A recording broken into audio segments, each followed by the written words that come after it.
Bien, buenas tardes a todos. Sí. Les pedimos nuevamente que apaguen todos sus micrófonos para que el doctor Granados y la maestra Emma Ruiz puedan hacer uso de la palabra sin que se vise el sonido. Maestro Roberto, ¿está usted listo para que dé inicio al evento? Así es, mi querida licenciada. Buenas tardes a todos. Soy su servidor, el maestro Roberto Garrido, a sus órdenes. Soy presidente de la asociación, ya algunos ya me conocen. Estoy aquí a sus órdenes. Seguimos con estos temas de conversación sobre derechos, situaciones del derecho. En este caso nos toca la materia penal.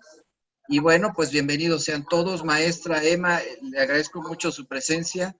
Gracias por acompañarnos. Esta es su casa, sea usted bienvenida.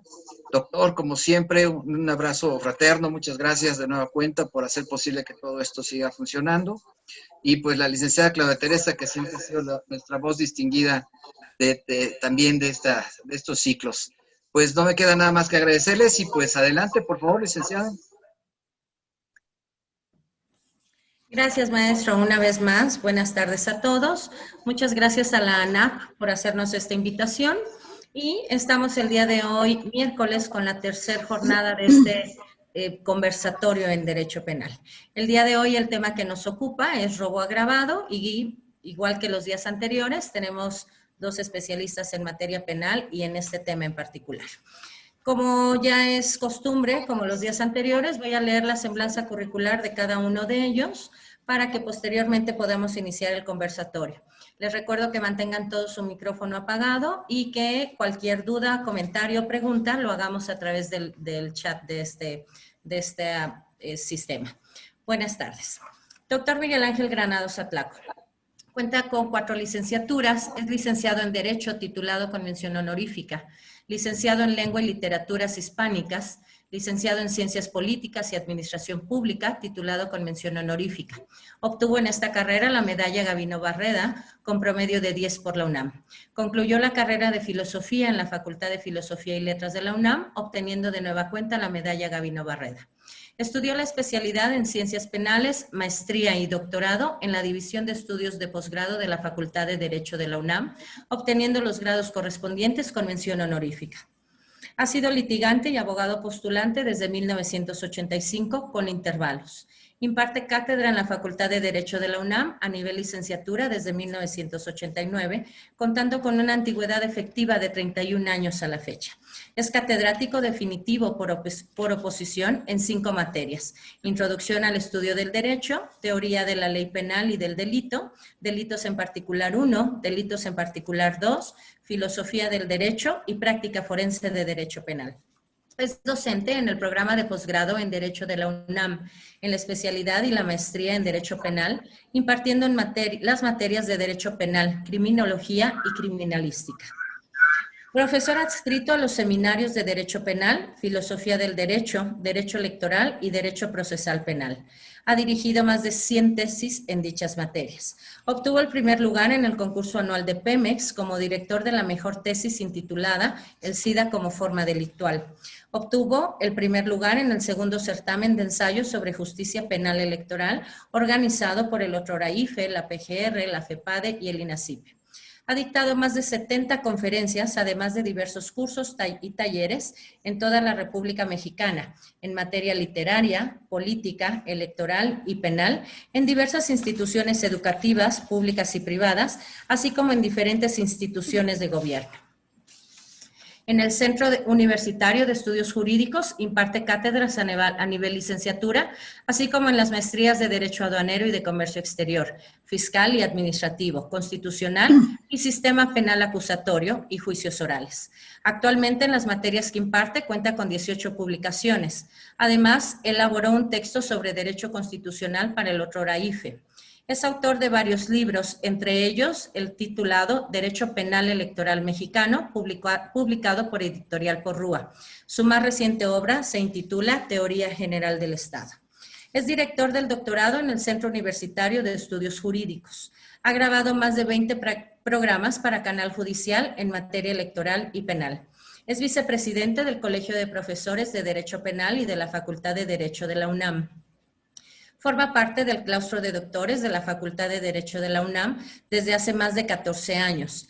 Ha ocupado diversos cargos en el sector público. Fue director de lo contencioso en la Dirección General de Asuntos Jurídicos de la Cámara de Senadores. Fue titular de la unidad del secretariado del Instituto Electoral del Distrito Federal. Fue presidente del Comité de Transparencia y Acceso a la Información Pública de esa institución.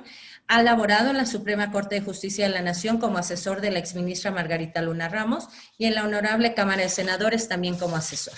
Bienvenido, doctor Granados. Buenas tardes. Y el día de hoy tenemos además el honor de que nos acompañe la maestra Emma Elena Ruiz Galván. La maestra Emma es nacida en México, cuenta con la licenciatura en Derecho por la Facultad de Derecho de la Universidad Nacional Autónoma de México. Tiene estudios de maestría en Derecho Procesal Penal por el Centro de Estudios Superiores de Ciencias Jurídicas y Criminológicas. Cuenta con el doctorado en Derecho Penal por el Centro de Estudios Superiores en Ciencias Jurídicas y Criminológicas. Cuenta con diversos cursos de actualización, diplomados en materia penal, Derecho Procesal Penal, Derechos Humanos y Nuevo Sistema de Justicia Penal. De 1995 a 2010, laboró como agente del Ministerio Público, adscrito a diversas unidades de agencias de investigación, juzgados penales de paz penal, juzgados penales del Fuero Común y salas penales. De 2010 a 2015 fue fiscal de procesos en Juzgados Penales Sur. De 2015 a 2017 fue subprocuradora de procesos en la Procuraduría General de Justicia de la Ciudad de México. Bueno, pues nuevamente nos vestimos de gala y adelante, doctor Granados, maestra Emma, buenas tardes, gracias por acompañarnos el día de hoy. Muchas gracias. Bien, pues muchas gracias a la maestra Teresa Rivas. Efectivamente, estamos aquí vistiéndonos también de gala, como ha sido en las demás ocasiones, pero en esta ocasión con la compañía de la maestra Emma Elena Ruiz. Gracias. Como ya escucharon, es una persona que tiene una trayectoria amplísima en el plano de los temas penales y muy particularmente desde la visión de la autoridad encargada de la Procuración de Justicia, lo que antes era la Procuraduría General de Justicia de la Ciudad de México, que hoy conocemos como la Fiscalía Local. Maestra, bienvenida, es un gusto tenerla con nosotros y sobre todo hablar de un tema que es de suma relevancia y que prácticamente lo que lo estamos platicando es algo que seguramente, y lo decimos también de forma lamentable, está sucediendo. Vamos a hablar de un delito, de uno de los delitos de mayor recurrencia, digamos que es de los que se cometen con mayor frecuencia. Todos hemos sido testigos de cualquier cantidad de videos que hemos visto en la televisión, que hemos visto en los medios periodísticos o eventualmente en las redes sociales, en donde pues prácticamente una buena parte del sector de la población, de diferentes sectores de la población han sufrido esta clase de delitos, ¿no? Delitos patrimoniales, pero muy particularmente el robo, que es del que quiero que nos platique. Maestra, platíquenos, ilústrenos sobre el tema del robo. Podremos empezar por precisamente el marco en cuanto a este tema de los llamados delitos patrimoniales. Muchísimas gracias, doctor Miguel Ángel Granados. Un honor contar con su invitación. Al maestro Roberto Garrido también muchas gracias por la invitación. Y efectivamente vamos a platicar sobre el delito de robo. Hoy nos toca platicar el delito de robo, atendiendo las ponencias que se han estado generando el día lunes y el día martes. Vamos a manera de introducción, vamos a decir que el delito de robo se encuentra en la parte especial tanto del Código Penal de la Ciudad de México como del Código Penal Federal. Sin embargo, algún punto muy importante que determinar, que en el Código Penal de la Ciudad de México solamente se encuentra contemplado en 7 artículos, mientras que en el Código Penal Federal se encuentra una descripción en 26 artículos, uno de ellos ya ha sido derogado a la actualidad, y dentro de estos catálogos o tipos de robo vamos a encontrar el robo simple, el robo equiparado, el robo de famélico, que curiosamente ya no está contemplado en el Código de la Ciudad de México, en el Código Penal, que bueno, finalmente sigue siendo una conducta delictiva, pero por necesidad. por hambre, lo que nosotros llamamos, lo que conocíamos, por hambre o robo por necesidad. Pero este delito pues actualmente no tiene, y creo nunca ha tenido castigo, ni pena alguna. El abigeato, que es el robo de ganado, y el robo agravado en cuanto a la pena y en donde se cualifican ciertas conductas, como lo vamos a platicar más adelante. Dado el número de artículos que tiene el Código Penal Federal, podemos encontrar una variedad de descripciones de robos. Curiosamente, el Código Penal de la Ciudad de México ha ido modificando los artículos dadas las necesidades que se han ido generando a través de la propia sociedad y sobre todo los medios que han ido incrementando sus noticias respecto a los tipos de robo que se han ido generando. Por ejemplo, tenemos que en el Código Penal Federal encontramos una descripción típica de lo que hoy conocemos por encubrimiento por receptación. Ayer también platicaba el maestro Cosío, cómo en diferentes códigos las penalidades siempre van siendo diferentes, ¿no? En el Código de la Ciudad de México, lo que hoy conocemos por encubrimiento por receptación, pero que el tipo se encuentra contemplado en la misma descripción dentro de los rubros del robo, lo encontramos con una penalidad de 2 a 7 años, mientras que en el Código Penal Federal tiene una pena de 3 a 10, es decir, ahí hay tantas variantes, ¿no? Encontramos en el Código Penal Federal el comercio habitual de cosas robadas, de material radioactivo, que por cierto tiene una pena elevadísima, a diferencia del resto de los demás tipos de robo. El vehículo de transporte federal, el de donación y comercio de vehículos.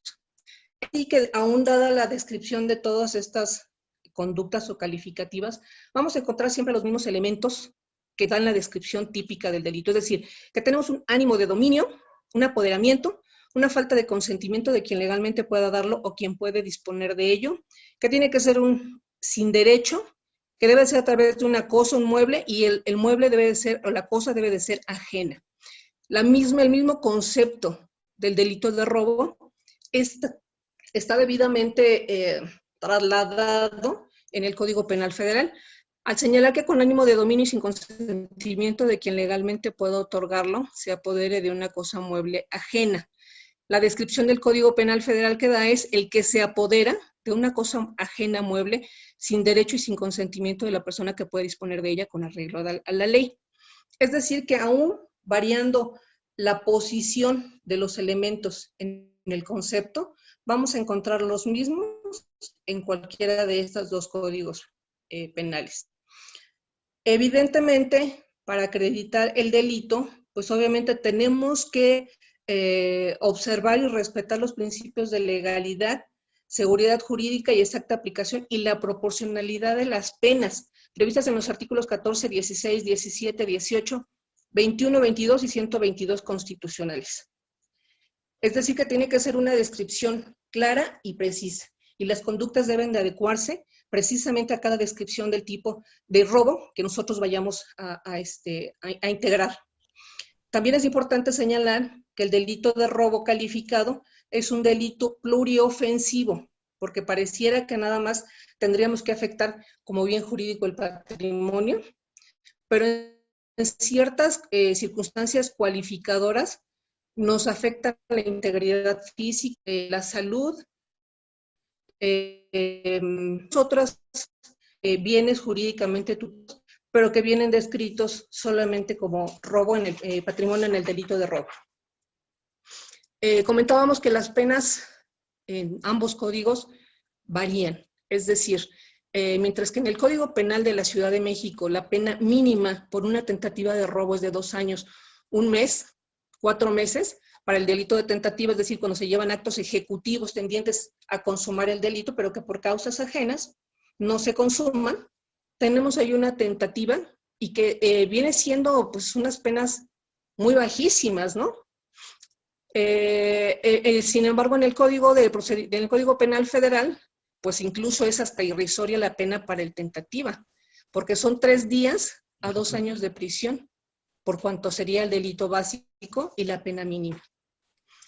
El día lunes, el maestro Garrido acertadamente comentaba respecto del secuestro exprés a propósito de un robo.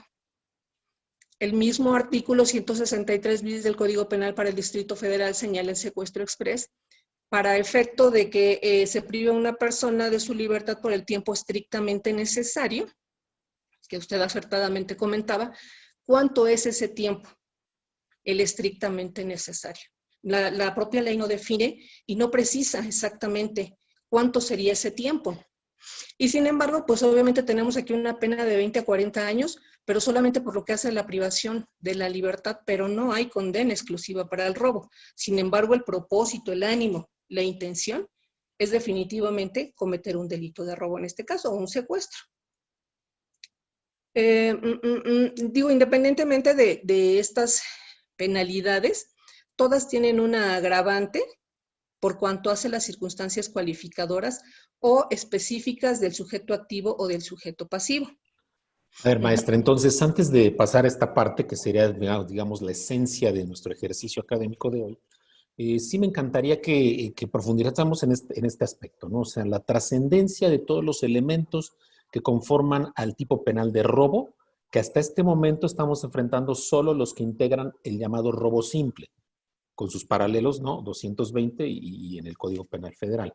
Pero qué importante es precisamente que el propio, en primera instancia, el que va a procurar justicia, tenga la claridad de los elementos que conforman al tipo penal, porque recordemos también que en el caso de los delitos patrimoniales, con mucha facilidad se puede generar una confusión al momento de tratar de identificar las conductas. Es decir, que no haya claridad en cuanto a que se trata de un robo, si se trata de un fraude, se trata de un abuso de confianza. Y entonces me parece, como usted lo dice acertadamente, es esta puntualidad que debe tenerse con los elementos del tipo. El ánimo de dominio, que está en el plano de una posición psicológica del sujeto, que se quiere producir como si fuera propietario de la cosa sin serlo, que es importante. Aunque ya sabemos que hay por ahí una hipótesis en la que se puede dar el robo de algo propio, pero que tiene que ver con una situación muy peculiar que ojalá nos alcance a comentar. Es decir, sí existe esa posibilidad, ¿no? Pero en esencia estamos hablando de una cosa ajena mueble, es decir, el objeto material debe ser una cosa ajena mueble, ¿no? Que reúne estas condiciones, esas características que la propia ley reconoce. Y por otra parte, también algo muy importante, la falta del consentimiento. Es decir, que el sujeto pasivo no consienta en que el otro tenga un apoderamiento sobre la cosa ajena mueble, ¿no? Y por supuesto el verbo núcleo, que es el apoderarse, ¿no? El entrar en dominio de la cosa. Entonces, esto que estamos trabajando hasta ahorita es el robo simple.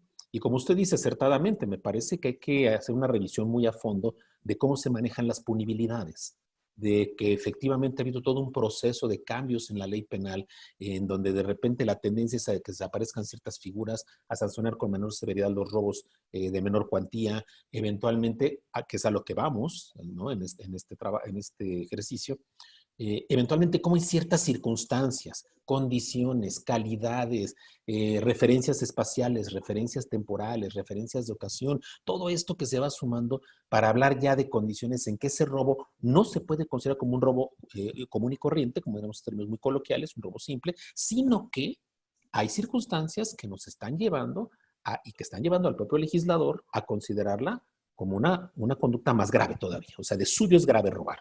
De suyo es algo reprobable socialmente hablando, culturalmente hablando. Bueno, podemos hacer evocaciones hasta religiosas, ¿no? Como hasta los propios 10 mandamientos dicen no robarás, ¿no? Pero ya particularmente en el plano del derecho penal, pues sí es muy, muy entendible que no solo reprobemos esta conducta, sino que también se piense en que bajo ciertas circunstancias, por supuesto que deberá pensarse en una forma superior de la sanción, maestra. Sí, claro, estamos considerando las condiciones básicas para lo que sería considerado el robo simple. Sin embargo, estábamos comentando que se agravan las penas dependiendo de ciertas circunstancias cualificadoras, ¿no? Es decir, que a partir del Código Penal nos va señalando esas condiciones precisamente en el Código Penal con sus penas, es decir, se agrava la pena o se imponen penas extraordinarias, extras, a las conductas que comete el sujeto activo en este caso, ¿no? Estábamos checando el Código Penal respecto a lo que encontramos, que son los robos equiparados y los robos calificados cuando se comete con violencia, el 224 que ha sufrido incansables reformas, pues, derivado de que el legislador, pues, obviamente está preocupado por las condiciones económicas en las que nos encontramos y derivado de ello, bueno, pues se han generado una serie de delitos muy en específico. Ya lo vemos hoy en día con los videos que salen en las redes sociales, recientemente, y el más famoso que creo yo que ha sido aquel en donde se suben al microbús o la combi, y pues ellos ejercen violencia en contra del sujeto activo, que es el que se queda arriba, ¿no? ¿Qué es lo que pasa? Que en este video... Que esa bueno, pues, mención que hace usted, mi querida maestra, ahorita va a generar ámpula, porque va a ver cómo más de uno va a empezar a preguntar sobre, bueno, ¿y cómo manejar esta cuestión? ¿Qué ponderamos más, no? La idea de el hecho de haber sido victimizados a través de un robo o eventualmente una reacción por parte de los gobernados y de la ciudadanía en general, que es perfectamente entendible desde el plano de la realidad social. Pero jurídicamente hablando, lógicamente tenemos que generar opiniones, ¿no? Así es, bueno, en este video todos apreciamos qué es lo que pasa, el robo de celulares, ¿no? Entonces suben y entran y dicen los celulares. Vemos cómo hay una infinidad hoy día y mucha intención de desapoderar a la víctima de robos de celulares. ¿A dónde van a parar estos teléfonos celulares? Nadie sabe, pero bueno, al final es una estadística muy grande el de robo de celulares, y no porque se trate de una sola cosa, de un mueble, de un bien mueble que podemos trasladar de un lado a otro, sino toda la información que genera y que contiene personal íntima un teléfono celular hoy día, ¿no? La información Claro, que tiene. que en un descuido el perjuicio para la persona puede ir más allá de la cuestión material, ¿no? Sino que puede trascender al plano de cuestiones afectivas, personales. Bueno, ya no hablemos de la gran cantidad que puede haber de cosas en un teléfono celular. Y lo que llama la atención efectivamente es que, como está señalando la maestra, comentó para ustedes, que efectivamente dentro de estas reformas que ha sufrido el artículo de referencia, el 224, hay una fracción expresa que dice que será precisamente agravada la pena y se incrementará de 2 a 6 años de prisión, o sea, se sumarán a otras sanciones, cuando el robo sea respecto de un teléfono celular. Tiene que llamar la atención que esto suceda, maestra. O sea, esto es algo que en nuestros tiempos de estudiantes ni siquiera imaginábamos que hubiera un artículo, una fracción que directamente dijera respecto de teléfonos celulares. Dice uno, a ver, ¿qué está pasando en la realidad social, no? Así es, porque anteriormente el teléfono celular, pues obviamente era un objeto que se podía evaluar y en base a su cuantía se podía determinar la sanción de la conducta del activo, ¿no? Hoy día no, hoy día incrementan la pena independientemente del robo, del dinero, de la bolsa, de la chamarra, de lo que sea, vamos a tener que incrementar una pena por cuanto es específicamente al robo de celular.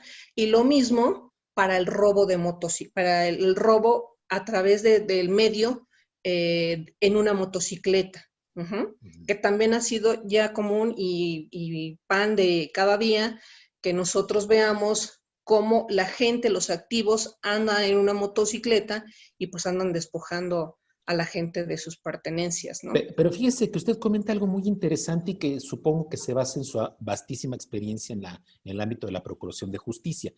Efectivamente, para los que nos escuchan, habría que hacer esta diferenciación muy importante. Antes, vaya, el parámetro podía ser el tomar en cuenta el valor del celular.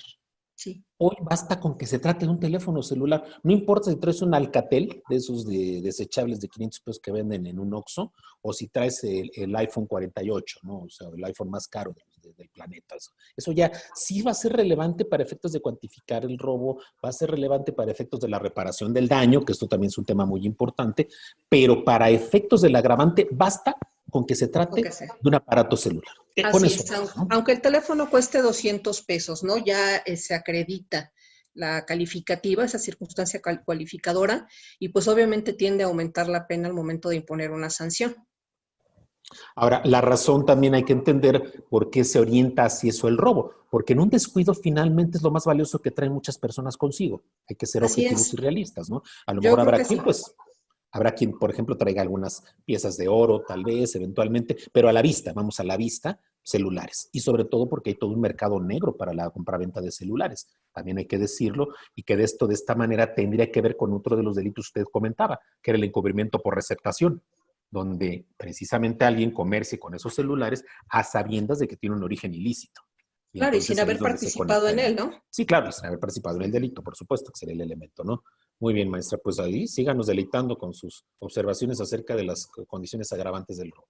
Muchísimas gracias. Independientemente de todas las anteriores, pues hay una circunstancia muy propia del 224, específicamente que ha sido materia de contradicción, materia de un estudio y una resolución actual hoy día en la Suprema Corte de Justicia de la Nación, que es precisamente el artículo 224. Hubo también ciertas modificaciones. En el marzo de 2017 se crea esta reforma, que es el robo al patrimonio inmobiliario.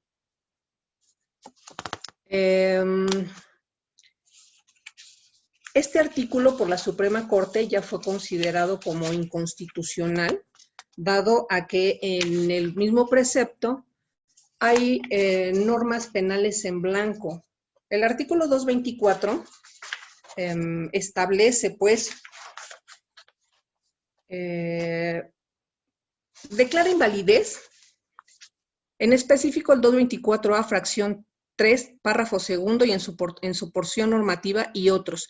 Si nosotros checamos el artículo, vamos a encontrar que el 224 textualmente nos dice: aprovechando, se impondrán de 2 a 6 años cuando el robo se cometa, inciso A, fracción tercera, en contra del equipamiento inmobiliario urbano de la Ciudad de México. Y nos dice qué se entiende por equipamiento urbano. Sin embargo, cuenta con las palabras y otros. Es decir, ¿qué se encuentra por patrimonio mobiliario urbano? Los elementos complementarios del equipamiento urbano, ya sean fijos, móviles, permanentes, temporales, ubicados en la vía pública o en espacios públicos formando parte de la imagen de la ciudad, lo que según su función se aplicará para el descanso, comunicación, información, necesidades fisiológicas, comercio, seguridad y bla, bla, bla, y bla, bla, bla, así como aquellos otros muebles. Entonces, está dejando abierta una situación que no está siendo precisa y está dejando que sea la Secretaría correspondiente la que determine cuáles serían. Entonces, la Suprema Corte, digo, porque además ha tenido este tipo de vicios, la Suprema Corte ya declaró inconstitucional, por lo que hace nada más a este contexto del señalar otros. Y es una circunstancia que también está calificando la conducta y está agravando la pena. Pero fíjese que es muy entendible la posición de la Corte, porque sí, claro, recordemos lo que ya se ha dicho también en las anteriores sesiones respecto de la importancia de la literalidad de la ley penal y de estricta aplicación de las leyes penales. Y que en determinado momento otros, pues abre una puerta gigantesca en la que podría entrar cualquier objeto, el que sea, y entonces esto estaría siendo calificada cualquier conducta enfocada al robo, de un apoderamiento, así se tratara hasta, podemos llegar al exceso de decir, incluso hasta si toma uno una pequeña plantita que está ahí a un costado, ¿no?, del equipamiento urbano, ¿no?, o dentro de lo que es el ornato urbano, ¿no? Entonces, me parece que sí es acertada la posición de la Corte, pero por eso, y esto es muy importante para todos los que nos escuchan, que esta conciencia de un legislador que sepa lo que está haciendo, que tenga claridad de lo que quiere poner en la ley y que aunque le cueste trabajo y tenga que hacer una enumeración de una página entera de qué es lo que entenderíamos como equipamiento urbano o como mobiliario urbano, pues habrá que hacerlo, porque se recordará, maestra, que hacemos la crítica ayer también al tema de la interpretación auténtica o legislativa, en donde, caray, pues no me estás ayudando, al contrario, en un descuido, si nada más hubieras dicho equipamiento urbano, pues entonces vamos a ir peleándonos por ver qué se conoce como un equipamiento urbano. Pero el momento en que tú dejas la puerta abierta a decir, y otros, pues entonces ya no está funcionando. Entonces, me parece que aunque nos costara más trabajo poner palabra por palabra, hacerlo, porque, por ejemplo, yo también me peleo mucho cuando vemos la ley en general, no solamente la ley penal, sino todas las leyes, cuando hacen las referencias a otros artículos, ¿no? Y con base en lo que dice el artículo tal y lo dicho en el artículo, en la fracción precedente, ¿no? Por ejemplo, dice la Constitución cuando habla de temas electorales, eso hace con mucha recurrencia y uno dice, a ver, ¿qué tan difícil era que repitieras lo que me estás diciendo que se traduce en 5 renglones o en 3 renglones, en 6 palabras, vaya, ¿no? Entonces, me parece que ese legislador hay que exigirle que sea más puntual en las inscripciones. Muy bien. ¿Qué más? Así ¿Qué es, más nos cuenta? así es. Efectivamente, por eso la Suprema Corte determinó que aquí nos encontramos en presencia de normas penales en blanco.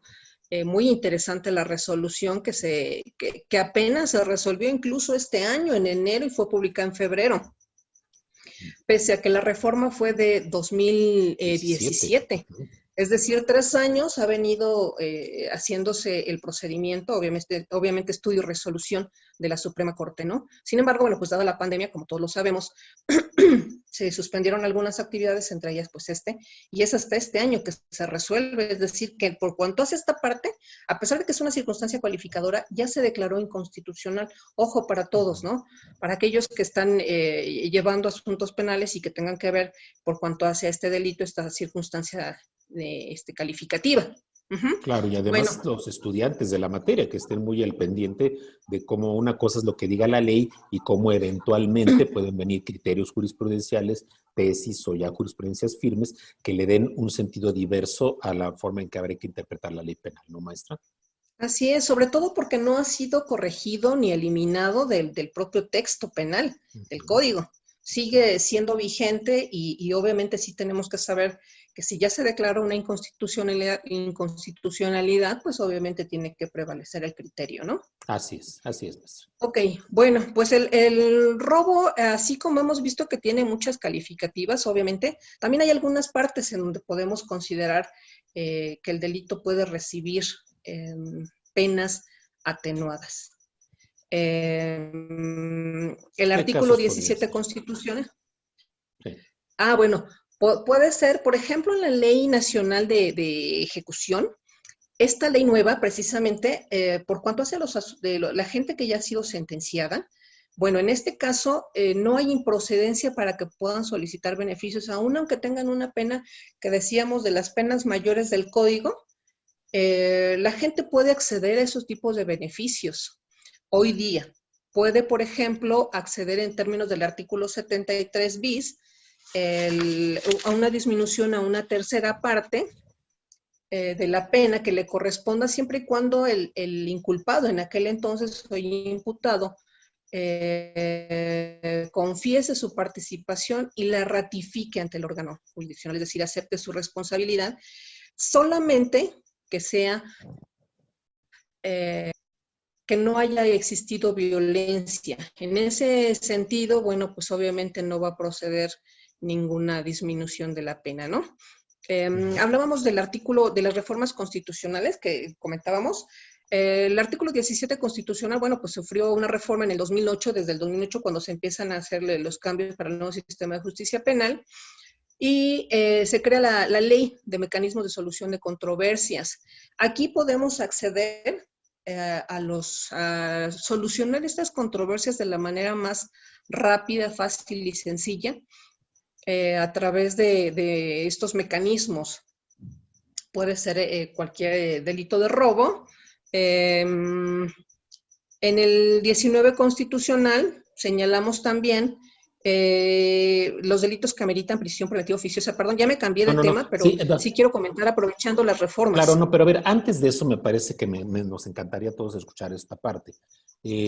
Estamos en presencia de un cambio muy importante ya en el plano de la impartición de justicia, que tendría que ver con el hecho de que si estamos acreditando una plena responsabilidad penal, pero que el sujeto pasivo decida u opte más por un acuerdo reparatorio en el que se vea resarcido el daño que sufrió, y entonces ya no se genera una acción de carácter penal sobre el sujeto activo del delito. No sé hasta dónde usted comparte esta idea, maestra, porque me parece que, y en mi opinión, digo, humilde opinión como académico y como litigante en materia penal, es que esto ha servido para exacerbar, para incentivar la impunidad y, por supuesto, la comisión de los delitos. Yo conozco un caso cuando empezaba todo este nuevo sistema penal acusatorio en Chihuahua, donde el sujeto había llegado 16 ocasiones seguidas a acuerdos reparatorios. Es decir, y en todos basados precisamente en un robo. Si usted quiere un robo simple, si usted quiere un robo que no entra en las categorías de lo que hemos hablado, de robo de formas agravadas del robo, de robo calificado, también como se le conoce, ¿no? Pero, ¿cuál es su opinión? ¿Qué opinión le merece esta circunstancia? Sobre todo, pues usted que ya estuvo también desde el órgano de procuración de justicia. Sí, efectivamente, creo que estas salidas alternas o los mecanismos que se utilizan para dirimir estos conflictos son considerados hoy día como la famosa puerta giratoria, ¿no? Es decir, que nosotros podemos, el legislador con la idea de privilegiar la libertad y no vulnerar el principio de autoincriminación y la presunción de inocencia, la idea es que pues obviamente ellos lleven su proceso en libertad o hasta en tanto no se determine y se acredite su culpabilidad. Es decir, que ellos pueden celebrar muchos convenios, como usted bien lo dice, algunos contratos, porque la idea al final es que el ofendido se vea reparado o resarcido de su daño. Esa es la intención básicamente, ¿no? Entonces, se crean estos mecanismos alternos de solución de controversia precisamente para ello, para salvaguardar, reparar el daño a la víctima, que al final, bueno, pues esa es prácticamente la intención. Pero sí, efectivamente, como usted bien dice, se pueden celebrar ciertos contratos, números. Sin embargo, obviamente ya la misma ley hoy día está prohibiendo y se está creando un registro precisamente de estos medios o mecanismos para solución de controversias, para efecto de que puedan consultarse también. Y es decir, que si alguna persona ya es prácticamente su modus vivendi, su modus operandi de llegar a acuerdos conciliatorios, pues obviamente no tengan la misma oportunidad en el siguiente evento delictivo que cometa. Y esto me parece que No sé es afortunado. No, claro, y me parece que es algo acertado, ¿no? Porque efectivamente el hecho de que le permitamos a quien sea que lleve a cabo acuerdos reparatorios, pues derivaría en lo que ya hemos comentado. Pero yo insistiría, a ver, efectivamente, ¿qué pasaría? Si yo, por ejemplo, soy víctima de un delito de esta naturaleza, puedo llegar al acuerdo reparatorio, se me repara el daño en la medida que yo considero suficiente o basta, pero ¿qué pasa con una sociedad que ya tiene ahí dentro de su seno a un sujeto que pues finalmente está actuando de manera intemperante, es decir, que no se está tocando el corazón para ofender a esa sociedad a través de sus conductas? Yo creo que tenemos que repensar esa parte, ¿no?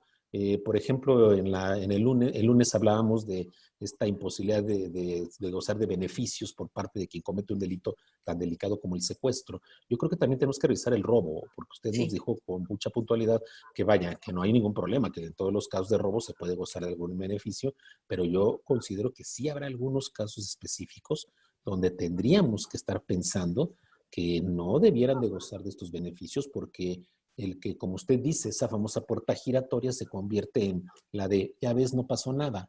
Y entonces otra vez a llevar a cabo las conductas delictivas, apostando a no ser descubiertos, apostando a que no se les pueda imputar ninguna responsabilidad y con el consecuente daño social, que eso es lo preocupante. No sé si usted coincida conmigo, el viejo sistema pues de alguna forma inhibía estas circunstancias. En el momento en que se decretaba la prisión preventiva, pues ya simplemente el sujeto estaba guardado, entonces ya ni siquiera se constituía en un peligro para la sociedad. Pero hoy ya no los guardamos, hoy les decimos, oye, está sujeto a un proceso, una investigación, pero vete con cuidado, ¿no? Y ahí queda nada más. Y antes, como sea, el solo hecho de que físicamente ni siquiera pudieran tener acceso a la ciudadanía, a los gobernados, pues ya daba una relativa tranquilidad, ¿no? Entonces, parece que hay que revisar esa parte, ¿no? Y sobre todo también por el tema de las medidas cautelares, ¿no? Así es, coincido con usted. En el viejo sistema o el sistema tradicional que conocemos, pues obviamente se detenía, se dictaba la formal prisión y se quedaba detenido interno mientras duraba todo su proceso, ¿no? Incluso hasta el cumplimiento de la sentencia.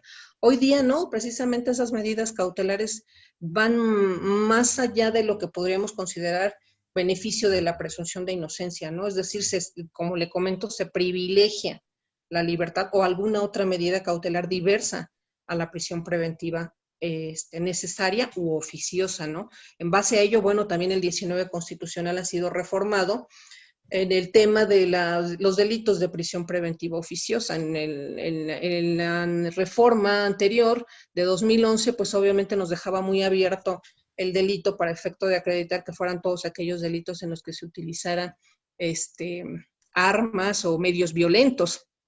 Hoy día ese catálogo pues también ya se aumentó, ya por el simple hecho de tener más delitos, pues obviamente ya estamos considerando delitos más graves, considerados dentro de la prisión preventiva oficiosa, donde igual sigue conservándose el delito a través de medios violentos, ¿no? Así es. Muy bien, maestra. Pues, ¿qué más nos comparte en cuanto a este delito? Bueno, pues déjeme decirle que el delito de robo, en materia de extinción de dominio, opera el delito de robo de vehículos, que también obviamente es una circunstancia que agrava la pena. Pero independientemente de ello, opera la extinción de dominio, y en esto quiero comentar que pues obviamente la Ciudad de México ha sido la punta de lanza por cuanto a ese tipo de procesos y juicios de extinción, ¿no? ¿Cómo opera? Bueno, pues en el caso específico, para lo que es el delito de robo, porque opera para diversos delitos, otros 3 delitos más, pero no quiero abundar en ellos, solamente diríamos que es por cuanto hace robo de vehículos. Materia de extinción de dominio, pues ha llevado muchos juicios. Ahorita ya no tengo la estadística porque ya no la manejo, pero se han conseguido muchos bienes inmuebles que se han utilizado precisamente para beneficio de la sociedad. Recientemente, bueno, más bien antes de que yo dejara la Procuraduría, se ganó uno en donde actualmente se encuentra el Centro de Justicia para Mujeres en Iztapalapa. Ahí en ese predio se depositaban vehículos robados y ahí los almacenaban. Obviamente opera la extinción de dominio. Cuidado con este tema también porque pues obviamente el dueño o propietario de ese inmueble pierde su bien mueble derivado de que no se cerciora si en ese lugar se producen conductas ilícitas. En este caso operó y se construyó el Centro de Justicia para Mujeres, un centro que no está por demás decirlo, pero es un centro de justicia que ha generado mucho bien, mucho trabajo, mucho beneficio a la sociedad del oriente de la ciudad. Este es un tema muy importante, el tema de la extinción de dominio, porque efectivamente para quienes nos escuchan, estamos en pañales con el tema, no ha sido una construcción de mucho tiempo, sino relativamente fresca, pero que ha funcionado en el sentido de que efectivamente cuando se utilizan ciertos recursos, ciertos bienes para delinquir, para llevar a cabo ciertas conductas delictivas, pues el Estado dice, a ver, te voy a quitar, digamos, a quitar ese derecho de propiedad sobre el bien, dado que se está utilizando para llevar a cabo estas conductas delictivas. Que en muchas ocasiones sucede que quien es el propietario del inmueble no es quien delinque, no es quien lleva las conductas, pero sabe que se está utilizando para eso. O sea, así es. Conoce que hay un uso ilícito del inmueble que está rentando o que está incluso está incomodado, o sea, no necesariamente recibiendo un beneficio patrimonial directamente, ¿no? Entonces, así por es, eso correcto. Es importante.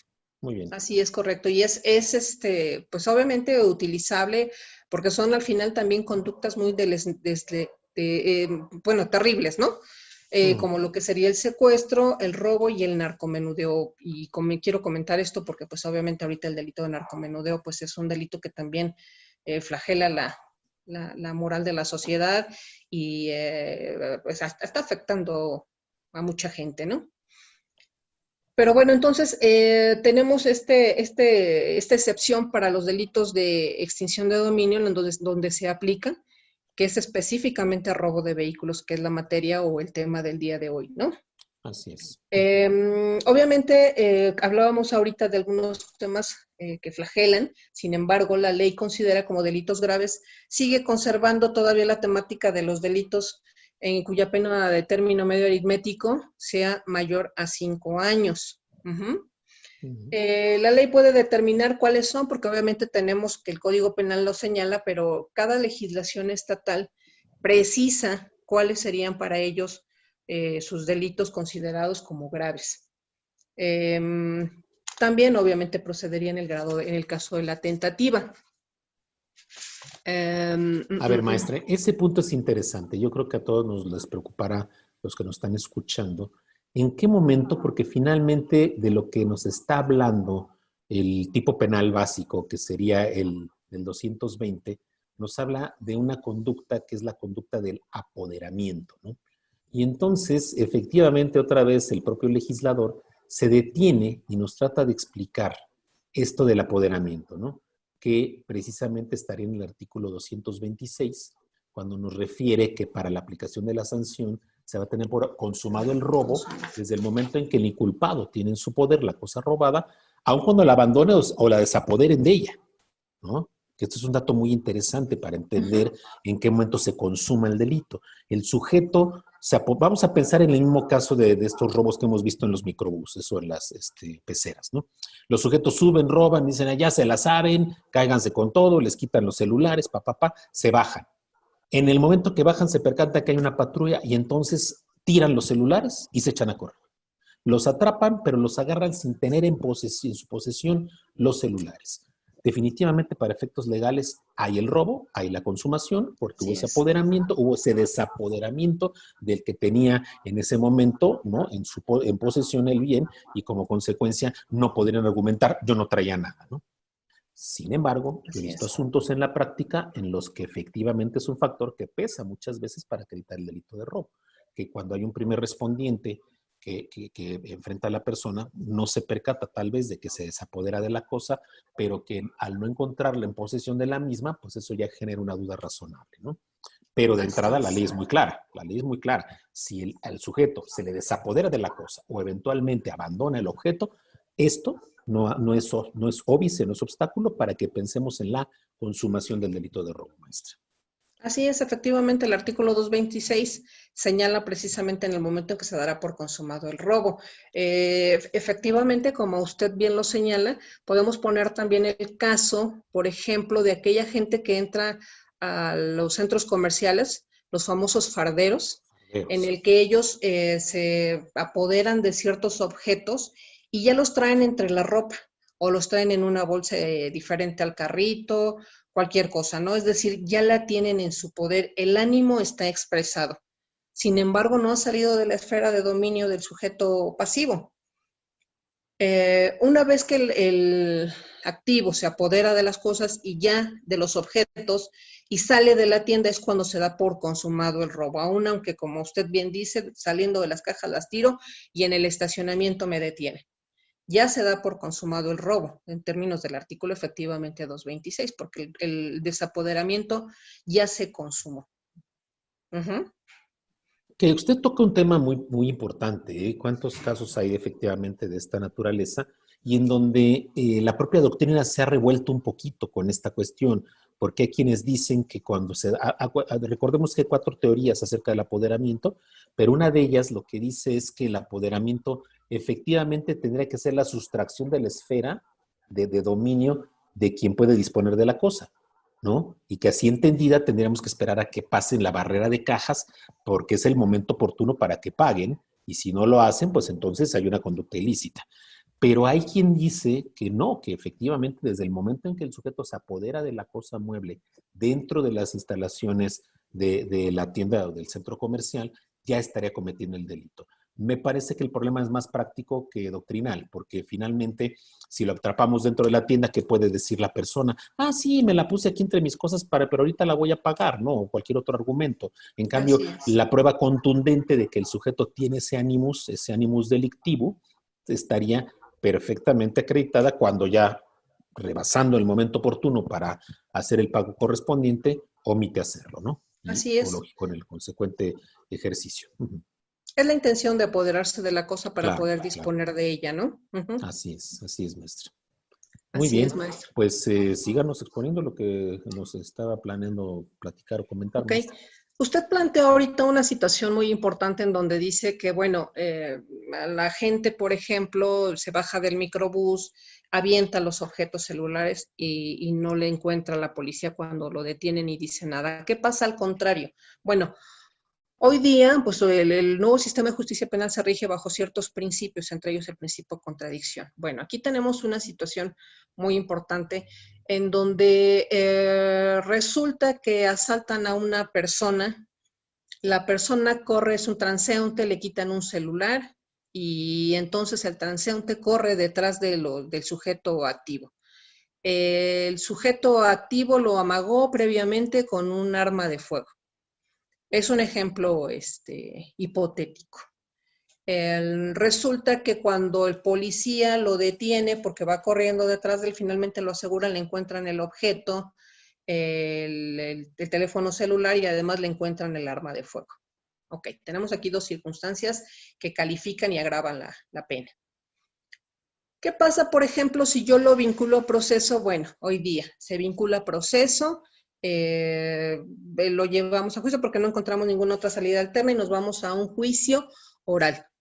Pero resulta que en este inter, pues el ofendido recibe amenazas o simple y sencillamente ya no quiere ir. No se presenta a pesar de haber sido requerido y pese a que el Ministerio Público tiene la obligación de presentarlo, en su caso, prestarle seguridad y apoyo para que él se pueda presentar al juzgado. Resulta que, pues, obviamente el ofendido dice en una policía de investigación, señala que él no tiene interés en ir porque ha recibido diversas amenazas.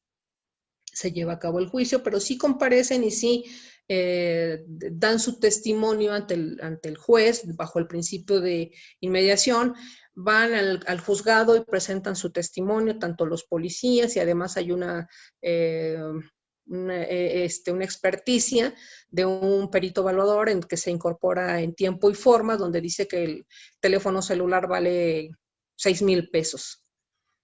Pero entonces lo que resulta hoy día es que nos dicen, bueno, no hay principio contradicción, puede generar una duda o considero que hay una falta de insuficiencia probatoria porque el ofendido no compareció y no se presentó ante el juez a decir cómo es que sucedieron los hechos para estar en condiciones de declarar las circunstancias del lugar, modo, tiempo y ocasión.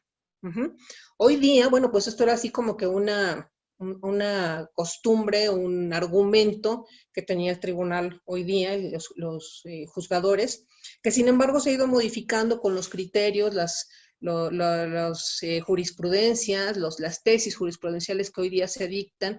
Y bueno, obviamente estas circunstancias sí se puede acreditar con pruebas circunstanciales. Es decir, si comparecieron y todo nos lleva, estas pruebas que se desahogan ante el juez, nos llevan a acreditar que efectivamente existió el hecho, que efectivamente hubo un ofendido que sufrió un detrimento patrimonial y que se fue a través de un arma porque está el arma, se acreditó.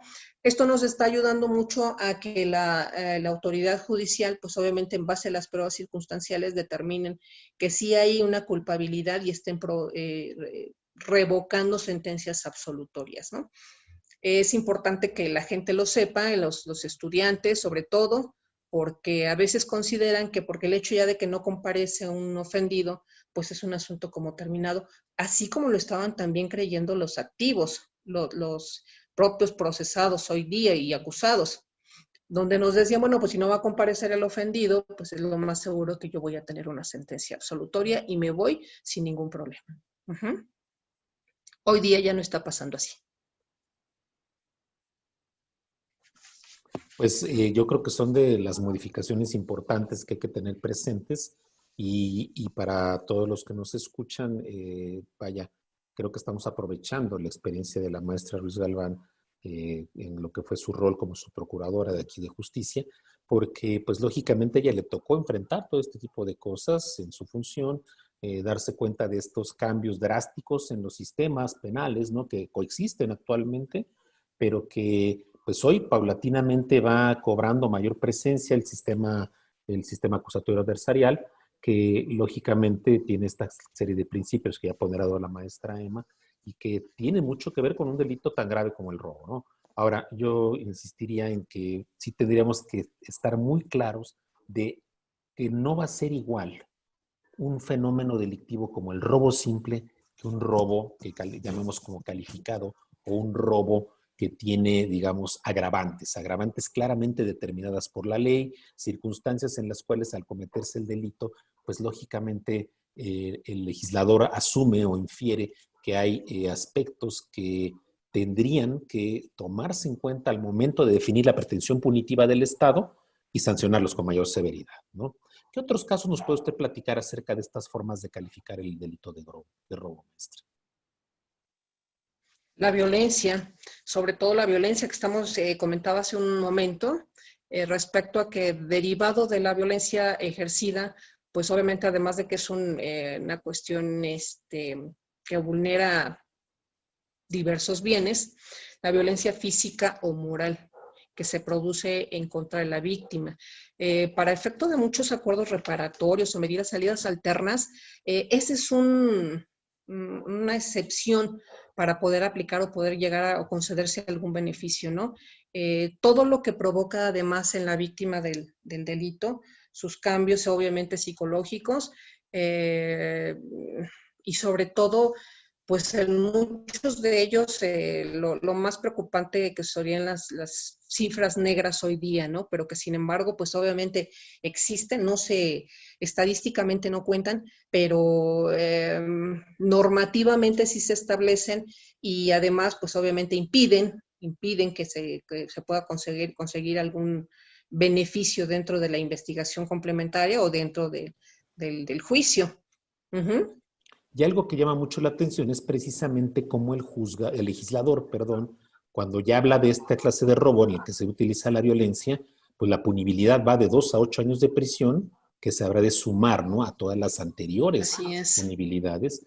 Y esto es una pauta muy importante, porque en los demás casos habla de 2 a 6 años, en otros, ya en lo que es a partir del robo simple, se toma en consideración el monto de lo robado para determinar la magnitud punitiva también, pero sí es de llamar la atención, ¿no?, que efectivamente se ciña todo un artículo en 225 para que a través de 2 fracciones se hable de estas calificativas agravantes del delito de robo, que además usted pone el dedo en la llaga. Efectivamente, me parece que en muchas ocasiones ya no es tanto qué te robaron, sino la manera en que te lo hicieron, ¿no? ¿Cuántas veces no hemos visto de sujetos, simplemente otra vez, estos videos que hemos visto, este sujeto enfermo que tranquilamente le dispara a otro chico y lo mata, termina matándolo dentro de otro transporte público, que ya de suyo era robo agravado por el que se trata de transporte público, porque se trata de un teléfono celular, el objeto material, etcétera, etcétera? Pero el hecho de la repercusión que puede haber en el ánimo del sujeto, que lógicamente puede generar hasta un miedo para simplemente ir a la tienda de la esquina, ¿no? Porque las repercusiones emocionales pueden ser inmensurables, o sea, no tenemos la capacidad de medirlas en toda su plenitud, y por eso me parece que son de las formas más reprobables que puede haber en el robo, ¿no? Claro, hay formas que tienen que ver el lugar, ¿no? Que si fue un lugar solitario, que si fue un lugar despoblado, hay cosas que tienen que ver con el objeto material, qué fue lo que se robaron concretamente, ¿no? Y otras calificativas que tienen que ver con calidades de los sujetos, por ejemplo, cuando es el empleado el que le roba a su patrón, ¿no? O cuando es le roban a una persona en un hotel, los propios empleados del hotel, etcétera, este tipo de agravantes que hay. Pero yo creo que esta es la que tendría que ser, sancionada con la mayor severidad posible. Porque, repito, no solamente es que me estás generando una merma patrimonial, sino yo lo diría y iría más lejos. Hay una merma emocional también del sujeto que no hay quien pueda, o así lo percibo yo, que no hay quien pueda tasarla, quien pueda determinarla, y que como consecuencia lógica no habría algo en el plano de reparación del daño que pudiera efectivamente generar una sanación en este punto, maestra. Así es, aún y cuando hoy día dentro de las reformas constitucionales al Código también nos establece una reparación patrimonial, más bien una reparación del daño integral, así lo define. Independientemente de eso, yo creo que la reparación o el resarcimiento de ese daño emocional es muy complicado, sobre todo ahora que nosotros estamos viendo tanto hoy día que les llega un miedo, o una combi o algún taxi incluso, sube con cierto temor. Lo cierto es que también ya obviamente las reacciones que se están provocando con todo esto, pues obviamente ya está desatando violencia con más violencia. En el caso específico, por ejemplo, regresamos al de la combi, al que el sujeto ha asaltado, que al cual lo golpean de muy, muy feíto, ¿no? El pobrecito. No, pero es entendible la reacción, maestra, es entendible la reacción de las personas. O sea, primero sufrieron ellos la violencia moral del sujeto, hasta física, algunos de ellos, y cuando se dan cuenta que pueden, ¿no?, revertir las condiciones, es cuando aprovechan. Y entonces se desborda el ánimo y todos ellos entran, incluso hasta el primer, si usted se fija en las imágenes, hay quienes son temerosos de participar en el evento, ¿no? Dicen, me asaltó, pues los otros ya están haciendo justicia. Pero llega un punto en que todos participan en golpearles. Y es perfectamente entendible, porque la afectación emocional, de verdad que esto puede desbordar los ánimos. Y esto es parte de lo que tal vez, y digo aquí abusando un poquito de imposición de académico, lo digo, creo que es parte de lo que la autoridad tendría que percatarse, darse cuenta de que el hecho de exacerbar, digamos, de ser hasta un grado encubridores de estas conductas delictivas a partir de la falta de atención, de la falta de seguridad, pues lo único que puede hacer es esto precisamente, ¿no? Que la propia sociedad considere que puede tomar la justicia por su propia mano, que sabemos perfectamente que hay un mandato constitucional que la prohíbe rotundamente, que por algo le hemos apostado a construir un Estado de derecho con órganos, con instituciones, con funciones del poder público claramente definidas, que alguna tendrá que abocarse a la procuración, otra a la impartición, a la administración de la justicia, pero cuando uno en los hechos ve que esto no sucede, y que, insisto, esta psicosis que nos ha generado a todos, que yo en lo personal sí se lo digo, a mí me daría pavor subirme a un microbús o a un pecero, ¿no? Bajo estas circunstancias que uno observa, o cuando eventualmente llegaron a hacerlo, pues está uno a la expectativa, ¿no? Y al primero que ve uno con cara de estudiante de Derecho, pues dice uno, bueno, a lo mejor este me va a saltar. Bueno, eso fue broma, ¿no? Pero sí que eventualmente uno observe el rostro de la persona y diga, no, pues este tiene cara de malandro, ¿no? Y a lo mejor es la persona más decente del planeta, pero ya generamos una psicosis terrible en torno a este tema, ¿no? Entonces, es entendible, pero no justificable, vamos a decirlo de esta manera, ¿no? Así es, y lo que yo le comentaba, ¿no? Es generar violencia tras más violencia de la que ya generan los activos, ¿no? Y creo que así va a ser, porque considero que los activos, pues obviamente no van a medir su violencia para ejercer o cometer su delito, dadas las condiciones en las que hoy se están desarrollando estos hechos, ¿no? Así es, maestra, así es. Pues bueno, ¿qué más nos platica de lo que traiga usted ya preparado para compartirnos? Porque ya nos queda poquito y entonces ya para ir cerrando lo que sería esta parte y después pasar a la parte de preguntas y respuestas en las que nuestro muy apreciado auditorio nos habrá de brindar sus respectivas dudas, ¿no? Sobre estos temas que hemos trabajado. Así es. Bueno, pues finalmente, pues obviamente el delito de robo, pues obviamente es un delito que está contemplado, insisto, dentro de los delitos con más cifras negras de las que se están contemplando en estadísticas, y pues obviamente no se puede desarrollar una política criminal al respecto, mecanismos de prevención, creo yo, porque pues obviamente hay muchos robos que no se denuncian, no se desconocen. Y pues obviamente esta política criminal que se desarrolla hoy día y bajo la perspectiva de nuestros legisladores, pues es con la idea, pues, de proteger a una sociedad que finalmente ya se encontraba de sí desprotegida. Y pues el delito de robo, pues es un delito ya tan común hoy día, pero que no debemos de acostumbrarnos definitivamente a ello, porque lo normalizaríamos y esto ya no estaría del todo bien en una sociedad en donde el derecho debe de prevalecer. Que de alguna manera el desazón que tiene también lo que tienen los gobernados deriva precisamente de que, pues en ocasiones, usted lo sabe, ¿no? Llega uno a la agencia investigadora, pretende uno que se inicie una carpeta de investigación y pueden pasar pues, lapsos considerables hasta que haya una atención como la que esperaría todo gobernado. Yo entiendo que hay una cantidad de trabajo impresionante, ¿no? Que según una agencia investigadora de Iztapalapa, pues se convierte prácticamente en imposible que lo atiendan a uno antes de 3, 4 horas, ¿no? Pero me parece que ya es una condición que se ha socializado y que entonces mucha gente por eso se inhibe de llevar a cabo las denuncias respectivas, ¿no? Pero no entendemos que denunciar nos ayuda a inhibir el delito, nos ayuda a cuidarnos entre todos, porque si yo no denuncio, de repente por X causa la persona es, ¿no?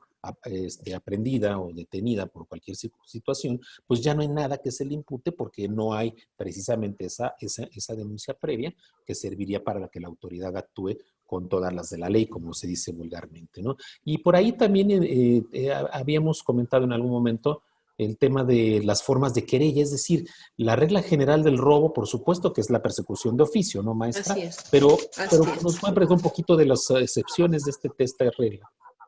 Sí, el 246 del Código Penal de la Ciudad de México hace una excepción precisamente estos delitos de robo en los que consideramos que deben de ser por denuncia expresa.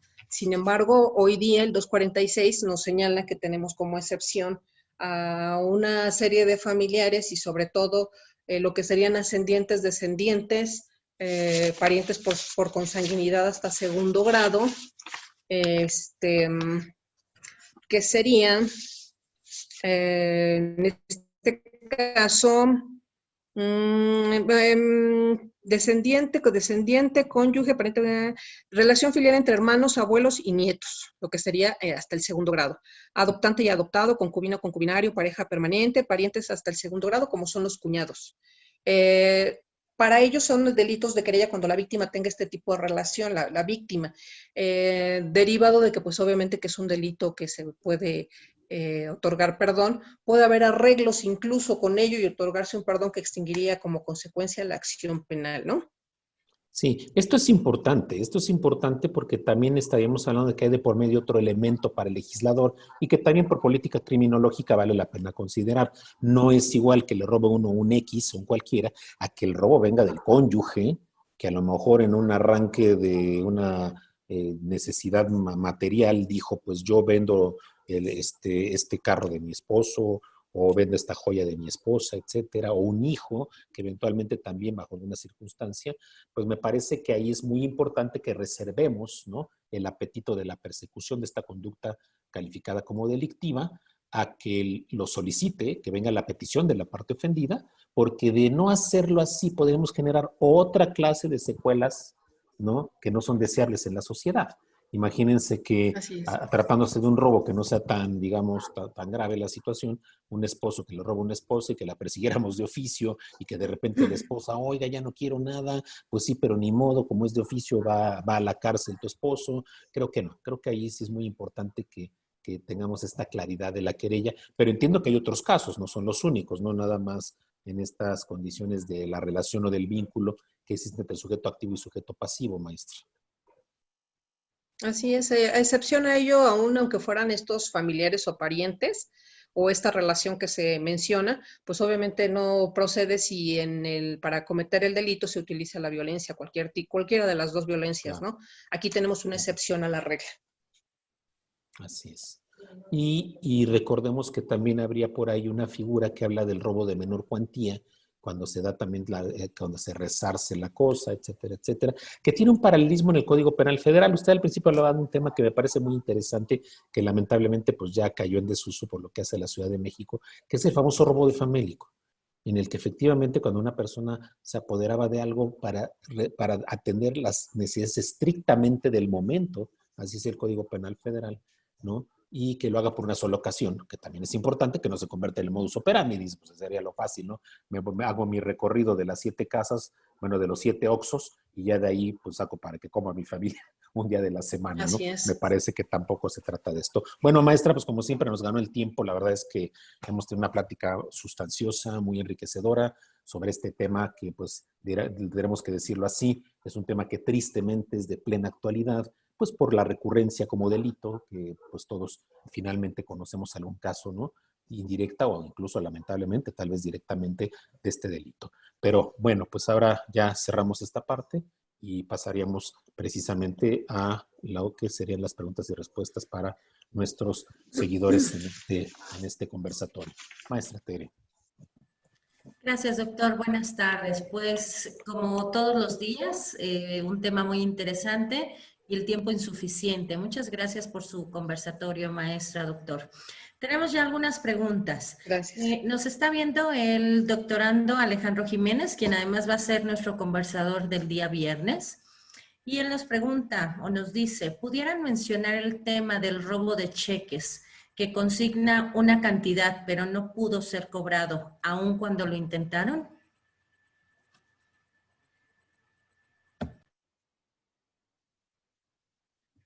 ¿Un robo de cheques?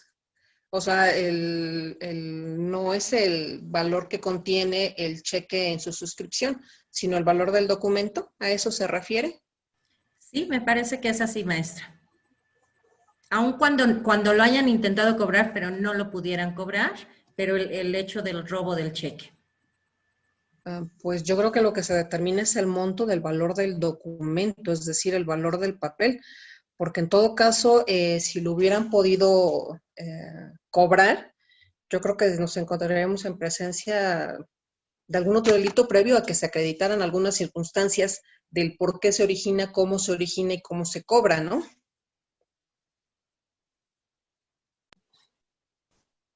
Así No es. entiendo la... Sí, no, yo también entendería que es la misma orientación. Estamos hablando de que hay un apoderamiento de una cosa ajena mueble llamada el documento, el título de crédito denominado cheque con base en la ley mercantil.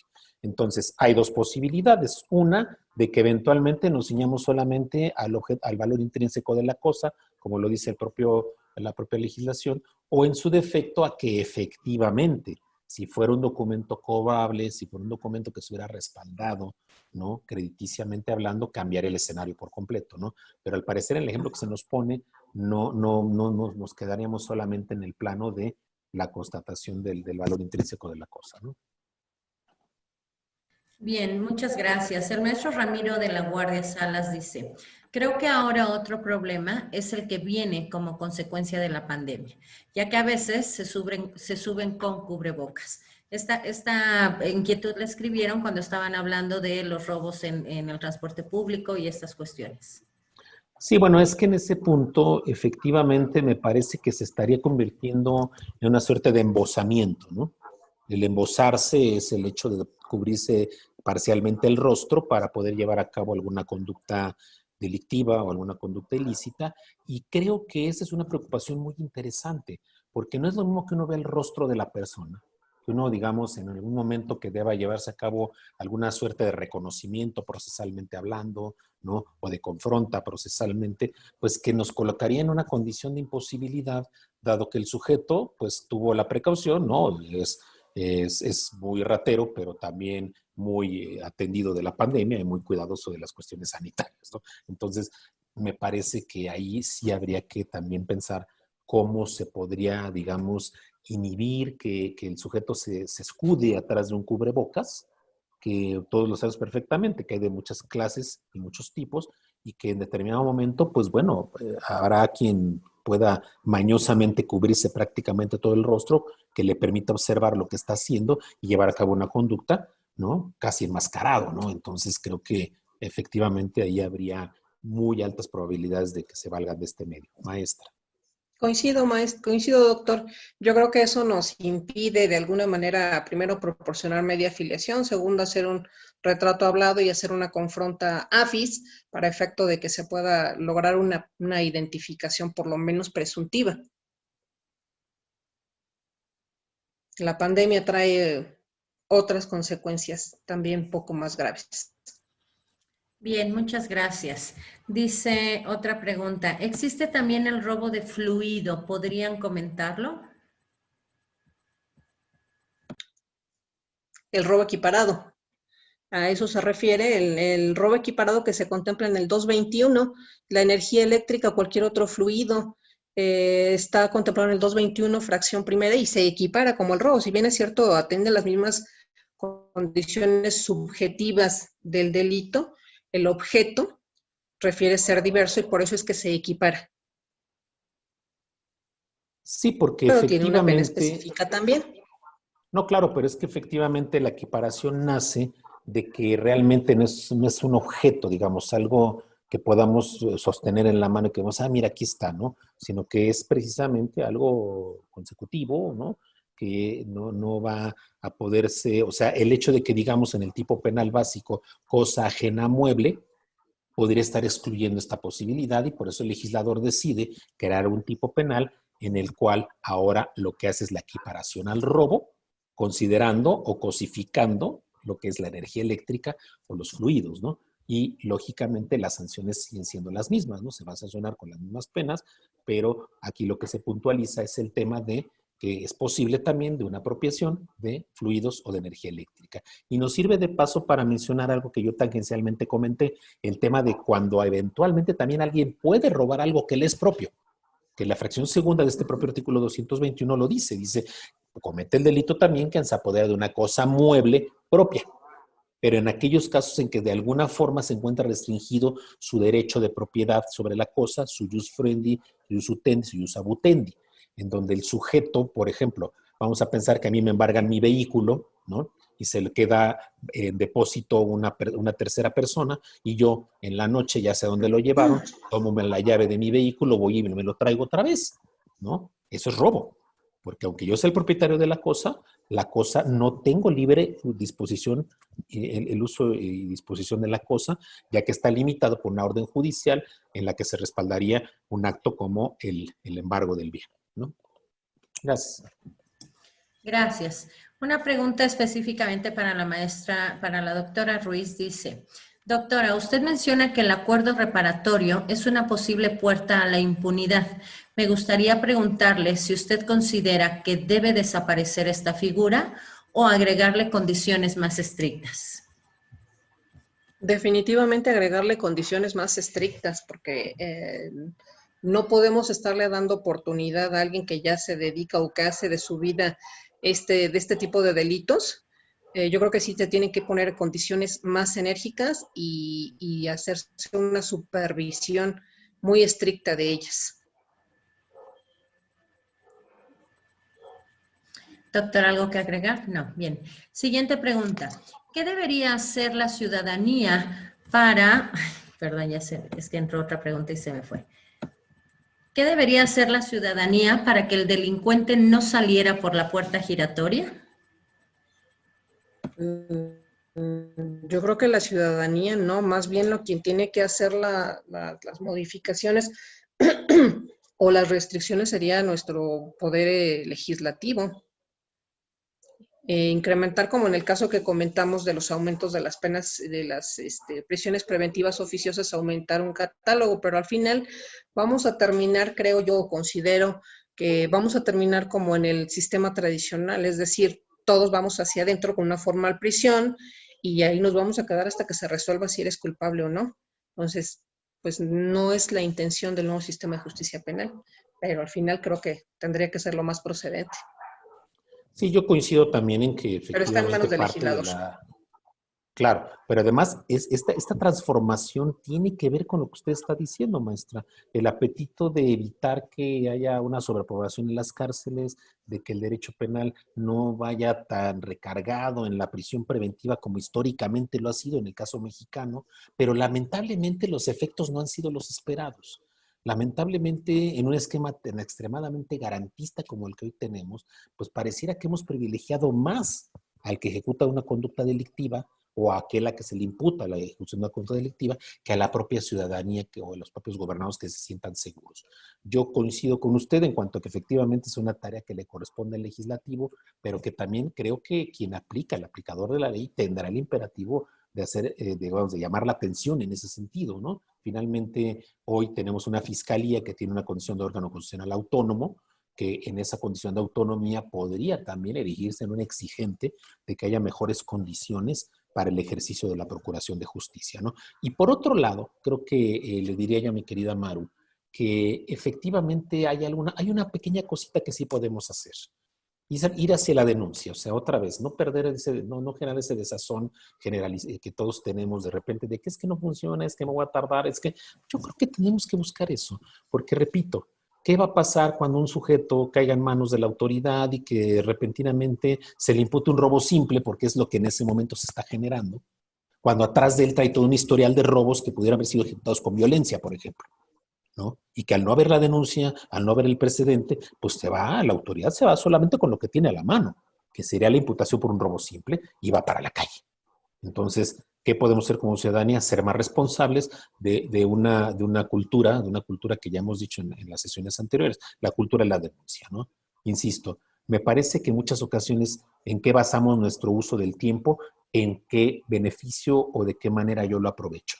Pues creo que es una forma de aprovechar el tiempo, ¿no? Indirectamente, en el sentido de que, pues, hacer énfasis en la ejecución de conductas delictivas, exigirle a la autoridad que lleve a cabo las tareas pertinentes y que se deduzca esa cifra negra, porque esa cifra negra es muy significativa de dos cosas. Uno, la falta de credibilidad en los órganos de impartición y procuración de justicia, y por otro lado, la falta de una cultura política, una cultura cívica, perdón, que se traduzca en llevar a cabo actos de denuncia. Gracias. Gracias. No sé si hay algún error. Tengo 3 preguntas en un chat privado. Las pueden hacer públicamente a todos. Y justamente una de ellas dice, como ciudadanos normalmente tenemos la intención de denunciar, aun cuando se trate de un robo de gran cuantía o no. Sin embargo, son tantas las horas que hay que esperar en el Ministerio Público que eso nos desanima. Y cuando llegamos a denunciar y decimos que es por un celular, nos ponen caras o no quieren atendernos. ¿Algún comentario? Bueno, yo comentaría, existe la denuncia por internet, en donde se maneja desde su propia casa o desde el lugar en donde se encuentre, y se canaliza directamente. El mismo sistema de internet le comenta qué es lo que tiene que hacer para efecto de después ir a ratificar su denuncia y darle seguimiento. Entonces, tiene la misma validez que si la hiciera ante un agente del Ministerio Público en físico. Efectivamente, creo que hay más herramientas que antes para poder denunciar. Entonces habrá que aprovecharlas, por supuesto. Pero yo repito, me parece que esto es algo evidente, algo que sucede en el día a día, que ahorita si acudimos a cualquier agencia investigadora, no nos van a atender al minuto que lleguemos. Habrá cuando tengamos fortuna, como me ha pasado, que te atienden a los 5 minutos. Pero hay otros casos en los que pueden pasar un par de horas y ni una mosca que te haga caso. Entonces, me parece que habría que explorar también esta alternativa, la alternativa de la vía electrónica, que insisto, como lo dice la maestra, tiene la misma efectividad que de manera presencial. Y un punto más, doctor, a efecto de que la ciudadanía lo sepa, y yo creo que hoy día ya todo el mundo lo sabe, todas las agencias del Ministerio Público cuentan, sin excepción, con un famoso teléfono rojo. Es decir, que si este teléfono está conectado directamente a la visitaduría, es decir, que si no me quieren atender en este momento y veo que no están haciendo nada los compañeritos, bueno, pues entonces tomo el teléfono rojo, me conecta a la visitaduría y la visitaduría verifica cuáles son las condiciones por las cuales no me están atendiendo o me están atendiendo con mala cara o con malos tratos, ¿no? Hay que acudir a ellos. Lo principal es que, pues obviamente, la cultura de la denuncia se haga. Y les digo, ahora sí que como comercial y como preámbulo existe ese teléfono que es muy efectivo. Así es. Otra pregunta en mi chat individual dice, profesor, tengo una pregunta. ¿Se considera como robo si yo dejo olvidado mi teléfono en la escuela y alguien lo encuentra, no me lo dice, y tiempo después yo se lo veo a esa persona y no me lo quiere dar? No, yo creo que hay que acreditar primero todos los elementos del delito, ¿no? Que es el apoderamiento, pues obviamente sin consentimiento, es diferente. Si lo perdió, lo sustrajo, pues obviamente estaríamos en condiciones de considerar incluso hasta en bienes mostrencos, ¿no? Los olvidados en la calle. Sí, sí, creo que es muy complicado acreditar el robo, porque ahí habría que generar también otra condición de inmediatez entre la conducta y la disposición de la cosa. Entonces, si yo olvido un objeto, ¿no? Pues sí, lamentablemente, vamos, yo tendría que estar asumiendo que sale de mi esfera de control jurídico y que si alguien eventualmente lo encuentra, ¿qué es lo que deberíamos hacer todos los gobernados? Bueno, yo lo encuentro, voy y lo entrego a la persona, ¿no? En alguna ocasión ahí en la Facultad de Derecho, que encontraba yo cosas, objetos y las dejaba en Secretaría General, como yo no me quedaba con la tranquilidad, mis alumnos saben que tenemos grupos de Facebook, donde inmediatamente les digo, chicos, dejaron esto en el salón, y inmediatamente aparece el dueño distraído, ¿no? Pero cuando no sucedía, ¿no? Y me ha pasado casos también como maestro, que de repente me dicen, oiga, maestro, me acaban de robar mi tablet. Pues, ¿y cómo estuvo? ¿Qué fue lo que pasó, no? Digo, no caigo en el error de todo el mundo, ¿quién te la robó? No, pues si supiera, no vengo, ¿no? O sea, alguien ya no está, desapareció de mi lugar. Ahí es diferente, porque entonces ahí sí hay un apoderamiento de la cosa, sí hay el ánimo de dominio, y ahí por supuesto que hay un robo, ¿no? Me pasó también en la Facultad de Derecho ayudar a una alumna que tranquilamente un sujeto se metió a robarle en el baño, ¿no? Estaba en el baño y el sujeto se metió al baño de mujeres, ahí en el tercer piso está el fondo, y la desapoderó de su celular, ¿no? O sea, esos casos son evidentes de lo que dice la maestra. Ahí estamos acreditando plenamente los elementos del tipo en la conducta, en el resultado material. Pero cuando el sujeto, el aparente sujeto pasivo, lo que realmente está haciendo es olvidar un objeto, perderlo, en una palabra, pues entonces al otro individuo no estaría cometiendo el delito de robo. Ahora bien, no quiere decir que ya no se pueda hacer nada, cuidado.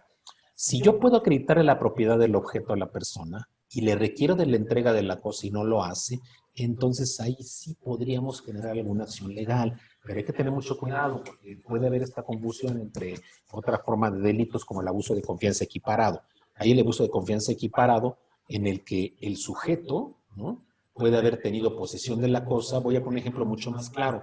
Yo voy a una reunión a la casa de una persona, llevo ahí mi computadora, por X causa al salir se me olvida que llevo la computadora, la dejo ahí en esa casa, al día siguiente le llamo a la persona y le digo, oye, te encargo mi computadora, y te dice, no, aquí no dejaste nada, ¿no?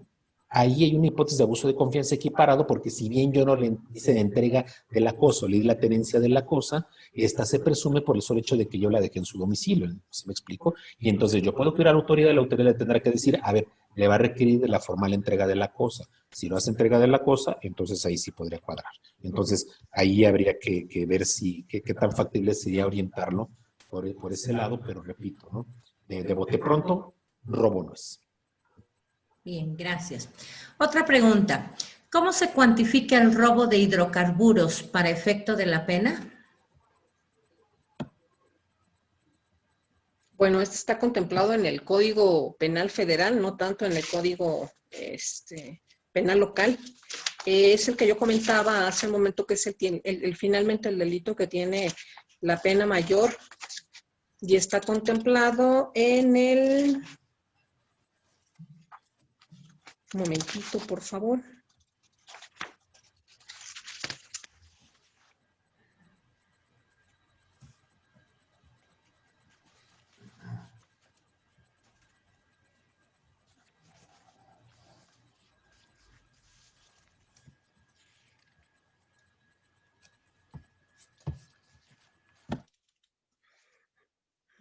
De hidrocarburos, no, perdón, lo estoy confundiendo, es el material radioactivo, material nuclear, combustible nuclear, mineral radioactivo o fuente de radiación, que es el que tiene una pena de 12 a 20 años, pero no de hidrocarburos, perdón. Bueno, efectivamente, esto que ha sido recurrente, particularmente con temas como lo que conocemos como otro tipo de huachicoleo, porque el huachicoleo se ha orientado particularmente al robo de gasolina, pero también hay el robo, por supuesto, de otros productos petrolíficos, y que está esto.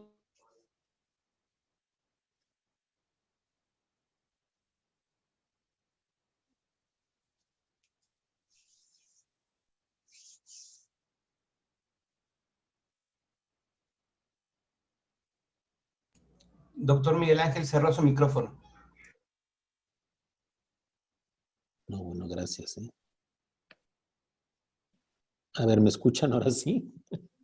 Listo, lo escuchamos bien.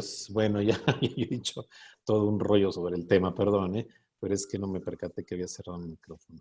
Les decía yo que efectivamente estamos en presencia de los delitos que se pueden considerar de mayor gravedad, ¿no?, en el mundo, digamos, del manejo, sobre todo de temas que han sido, digamos, de mucha actualidad, a partir de cómo fue cobrando fama el tema del huachicoleo, ¿no? Porque el huachicoleo tiene muchas caras. El huachicoleo no es solamente lo que hemos hablado particularmente como el robo de gasolina, sino que también hay otros productos de carácter petrolífico, de origen petrolífico, que por supuesto que también son susceptibles de este tipo de disposición incorrecta, ¿no? Entonces, recordemos también que a partir de esto, pues lógicamente ha habido mucha importancia, se le ha dado mucha importancia a la tutela de estos temas, tanto incluso, fíjense, desde temas aduaneros, fiscales, el propio Código Penal Federal y esta nueva ley que se llama la Ley Federal para Prevenir y Sancionar los Delitos en materia de hidrocarburos, que es ahí donde nosotros encontraríamos precisamente la intención que se tiene de sancionar con el máximo de severidad de estas condiciones, con todas las repercusiones que implica, por ejemplo, hasta incluso el uso de espacios específicos, un poquito el símil al tema de que hablábamos anteriormente de de lo que es la famosa ley de extinción de dominio, que también se amplía a estos casos, ¿no? Honestamente no tengo ahorita exactamente cuál es la punibilidad prevista, pero sí definitivamente es uno de los casos que se ha buscado inhibir con mayor severidad en la ejecución de estos delitos. Gracias. Sí, y que nada más para abundar, doctor, pues obviamente también es de los delitos que ameritan prisión preventiva oficiosa de conformidad claro, a la sí. última reforma del 19 constitucional. Así es. Claro que sí. Bien, muchas gracias. Otra pregunta dice, esto se practica con normalidad en el país, pero ¿qué sanción se aplica cuando alguien está vendiendo productos u objetos robados? Encubrimiento por receptación. Encubrimiento por receptación, definitivamente. En la legislación de la Ciudad de México es un encubrimiento por receptación, requisitos, pues obviamente que sin haber participado en el robo, pero con conocimiento de esta circunstancia, enajene, venda, trafique, comercialice estos productos. Es un delito de encubrimiento por receptación y su pena es de 2 a 7 años y está en el 243 del Código Penal de la Ciudad de México y en el Código Penal Federal, en el artículo que tiene una pena de 3 a 10 años, perdón, y se encuentra contemplado, un momentito, por favor.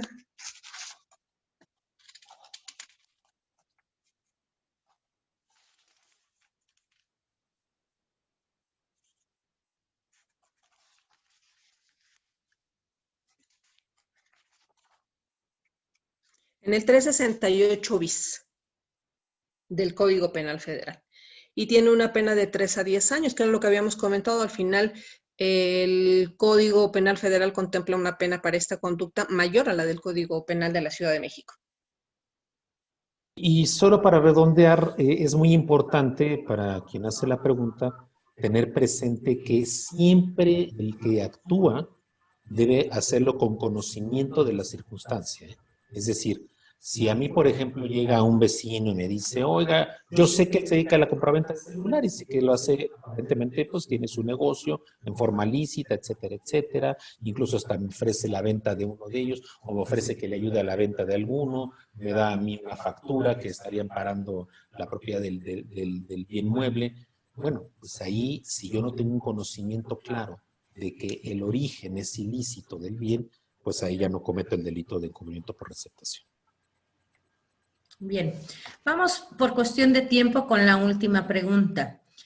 Bueno, son dos que están relacionadas. Dice, el robo de identidad, ¿podrían hablar de ello? ¿Cómo se puede proceder ante un robo de identidad dado en las redes? El robo de identidad yo creo que es un medio para la comisión de otros ilícitos como tal. Obviamente el robo de identidad, la identidad no es un objeto bien mueble que nos requiere el tipo básico para acreditarlo como tal, como un delito de robo. Yo considero, salvo opinión en contrario, que el delito de robo de identidad es un medio para cometer otros delitos. En específico, bueno, pues puede ser un fraude, puede ser un compro de un vehículo automotor, no sé, algún otro delito, pero tendría que ser un medio como tal. Un robo de identidad no se encuentra tipificado en la legislación penal federal ni en la local, dentro de los capítulos o los artículos del robo. Sí, es que es exacto lo que hay que aclarar, que efectivamente en la tradición penal pues se ha caído en un error terrible, ¿no?, de utilizar la palabra robo indistintamente. Hablamos de robo de identidad, robo de infante, por ejemplo, que no lo pueden ser tales porque no reúnen la calidad del objeto material.